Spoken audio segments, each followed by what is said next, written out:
નમસ્કાર, બપોરના 3 વાગી રહ્યા છે. આપ જોઈ રહ્યા છો ગુજરાત ફર્સ્ટ સમાચાર સાથે હું છું માનસી સોની. ફરી એકવાર રાજ્યના ખેડૂતોના માથે હવે માવઠાની ઘાત મંડરાઈ રહી છે, કારણ કે આગામી 5 દિવસ રાજ્યમાં ગાજવીજ સાથે વરસાદની આગાહી કરવામાં આવી છે. ભારે પવન ફૂંકાશે તો ગાજવીજ સાથે કેટલાક સ્થળે કરા પણ પડી શકે છે. ઉત્તર ગુજરાત, સૌરાષ્ટ્રના કેટલાક સ્થળે કરા પડવાની આગાહી કરાઈ છે, જ્યારે આ તરફ કચ્છ, બનાસકાંઠા, પાટણ, સાબરકાંઠામાં વરસાદનું ઓરેન્જ એલર્ટ અપાયું. તો મહેસાણા, અરવલ્લી, મહીસાગરમાં પણ ઓરેન્જ એલર્ટ અપાયું છે. મોરબી, રાજકોટમાં વરસાદની સાથે કરા પડવાની પણ આગાહી છે, જ્યારે જામનગર, જૂનાગઢ, ગીર સોમનાથમાં વરસાદની આગાહી કરાઈ છે. તો આ તરફ દ્વારકા, પોરબંદર અને અમરેલી, ભાવનગરમાં માવઠાની શક્યતા રહેશે. તો બોટાદ, સુરેન્દ્રનગર, ખેડા, છોટાઉદેપુરમાં પણ વરસાદ પડી શકે છે અને અમદાવાદ, ગાંધીનગર, વડોદરા, સુરતમાં પણ માવઠાની આગાહી કરાઈ છે. તાપી, નવસારી, વલસાડ, ડાંગમાં પણ વરસાદ પડી શકે છે. અમદાવાદમાં ગાજવીજ સાથે હળવાથી મધ્યમ વરસાદની આગાહી કરાઈ છે. વરસાદની આગાહીને પગલે તાપમાન 2 થી 3 ડિગ્રી ઘટશે. आने वाला अगले 5 दिन तक थंडरस्टॉर्म का वार्निंग है, मतलब 5 मई से लेकर 9 मई तक. और डे 1 डे 2 में से आपका 5 मई और 6 में हेल स्टॉर्म का भी वार्निंग है. और गेल विंड स्पीड रहेगा 50 टू 60 किलोमीटर प्रति घंटा में विंड स्पीड भी रहेगा. थंडरस्टॉर्म जो है उसको लाइटनिंग के साथ रहेगी. और जो डिस्ट्रिक्ट इसमें आपका आ रहा है तो हेल में जो डिस्ट्रिक्ट आ रहा है कच्छ, मोरबी, राजकोट, सौराष्ट्र कच्छ में.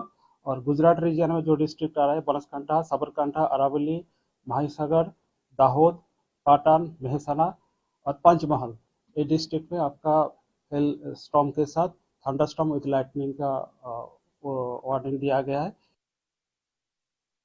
એટલે રાજ્યમાં હવે માવઠાની આગાહી કરાઈ છે. મારી સાથે ન્યૂઝરૂમથી સહયોગી વિક્રમ જોડાઈ ગયા છે. વિક્રમ, વિંડીના માધ્યમથી જણાવશો કે રાજ્યના કયા વિસ્તારમાં કેવો વરસાદ પડશે?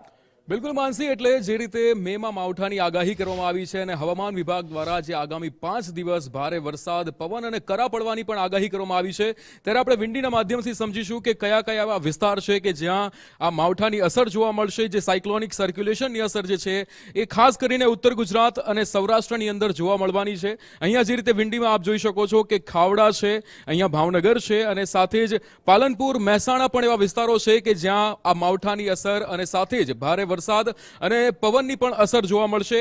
આ સાયક્લોનિક સર્ક્યુલેશનની અસર આપ જોઈ શકો છો કે 5 તારીખે દ્વારકા અને જામનગરની અંદર જ્યાં જોવા મળવાની છે. અહીંયા આ સાયક્લોનિક અસરની સૌથી વધારે અસર દ્વારકા અને જામનગર પર 5 તારીખે 1 વાગ્યાની આસપાસ આપણે જો જોઈએ તો એ અસર જે છે એ જૂનાગઢ, દ્વારકા, ગાંધીધામ અને થાણ જે વિસ્તાર છે ત્યાં સૌથી વધારે જોવા મળી રહી છે.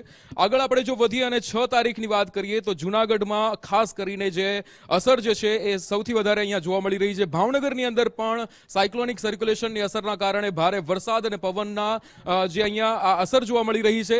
બીજી પણ એક જે રીતે હવામાન વિભાગ દ્વારા વાત કરવામાં આવી છે કે સૌથી વધારે અસર ઉત્તર ગુજરાત અને સૌરાષ્ટ્રની અંદર થવા મળશે, જ્યાં કરા પણ પડવાની આગાહી કરવામાં આવી છે. આગળ વધીશું 7 તારીખે કે જ્યારે સૌથી વધારે આગાહી કરવામાં આવી છે તો ભાવનગરમાં, ઉનામાં, જૂનાગઢમાં અને વડોદરાની અંદર જે અસર જે છે એ સૌથી વધારે જોવા મળવાની છે. એટલે ખાસ કરીને આ 7 તારીખની અસર જે અત્યારે આગાહી અગાઉ કરવામાં આવી હતી 4 મે થી લઈને 8 મે સુધી હવામાન વિભાગે જે આગાહી કરી હતી, ત્યારે 7 તારીખે સૌથી વધારે અસર સૌરાષ્ટ્રની અંદર જોવા મળવાની છે. આ સાયક્લોનિક સર્ક્યુલેશન જેમાં જૂનાગઢની અંદર અને ભાવનગરની અંદર સૌથી વધારે અસર જોવા મળશે. અહીંયા માનસી એક બીજી વાત પણ છે કે 7 તારીખ પછી જે 8 તારીખની અસર જે છે એ સૌરાષ્ટ્રમાં સૌથી વધારે જોવા મળશે. ઉત્તર ગુજરાતની અંદર પણ આ સાયક્લોનિક સર્ક્યુલેશનના કારણે ભારે વરસાદ, પવનની ગતિ પણ હશે અને કરા પડવાની પણ સંભાવના છે. માનસી, ઓકે વિક્રમ, આભાર આપનો.